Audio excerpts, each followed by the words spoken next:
So you guys announcing the Jocelyn initiative today. Can you just tell me a little bit about that in more detail than why are you guys doing it and who is she and all that? Yeah, so my priority is getting the violent criminals that are hurting our sons and daughters off of our soil, especially those that have been detained by law enforcement multiple times and released under sanctuary policies. When I hear the stories of Jocelyn, when I meet Alexis, who is such a strong mom, being a mom myself, I do not want a single mother to have to endure a similar situation, nor do I want to lose any more of our sons and daughters. And so we're just looking to partner with the Trump administration any way that is helpful to them to be sure these violent criminals that are hurting our sons and daughters are off our soil.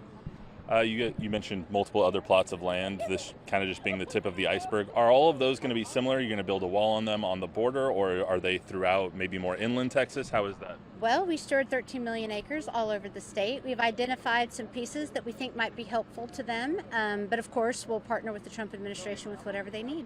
Does that involve more pieces kind of like this on the border, assisting in building the wall and things of that nature? I think from the detention and deportation standpoint, you probably need some more urban pieces, which we do have. But of course, we're always looking forward to being helpful. Gotcha. You mentioned that the previous owner of this land was not cooperative multiple times in your letter and today. So how did you guys acquire this land from them? Well, the Facilities Commission approached us and said, hey, we're having trouble with this property owner. Not only will she not allow law enforcement on the property, but she won't allow the wall to be built or doesn't like it. Nobody likes a big eminent domain fight. You'd rather be friends, right, than fight about it. She had mentioned to the Facilities Commission that she would sell her property for fair market value, but just wasn't interested in having the wall built on it while she owned it. So we just had it appraised, made a fair market value offer, and bought it. There was some people who estimated that this could have been worth a lot more. How did you guys get it for $3.8 some odd million? Roughly four. Yeah, roughly four. Four and change. That's what it appraised for. So, the state can only buy things, our property, for what it appraises for. So we were able to get it appraised and come to a mutual understanding. Obviously, you guys do a lot of your profits go to young boys and girls in the public school system, private school system, all of those things. How is this property still going to help them, even if the Trump administration takes it and starts using it for their deportation detention center? Yes, so we do all kinds of land leases. There's a land lease for the wall, there's a land lease for the agricultural lease, there would be a land lease for the detention center. So we'll do a win-win. We'll make our communities safer, we'll make our children safer, and we'll fund their education all at the same time. So you mentioned how long it'll take to finish this wall. Can you just reiterate that for me? Well, the contractor tells me they're going to build a mile in the next week, so it should be pretty soon. So by probably this I would anticipate by Christmas. They said there's some finesse with some of the gates that may take a smidge longer, but in general the wall will be up. Have you had contact with the Trump administration at this point? Have they taken you up on the offer to take this land? What is that status? I think they're very busy right now, weighing all their options and getting their plan put together. But we're just here. Our message was sent. We're happy to be a good partner, and we're just waiting to hear back from them any way we can be helpful. So you guys have not heard back? Not an official, yeah. Okay.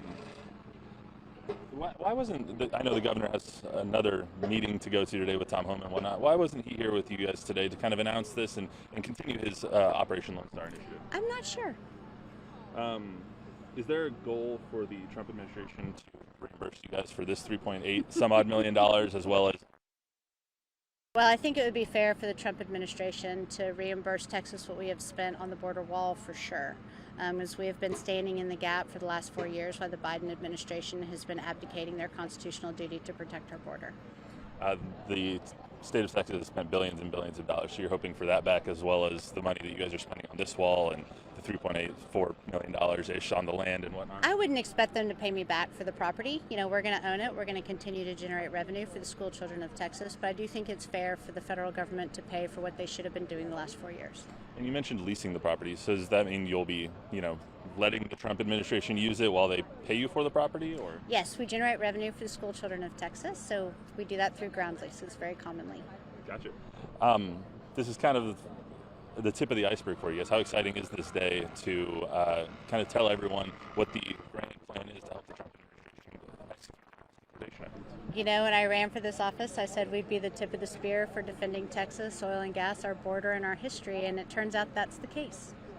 Thank you so much. Yeah, thank Appreciate you. it. Very nice to meet you. Yeah, y'all have a great day. You too.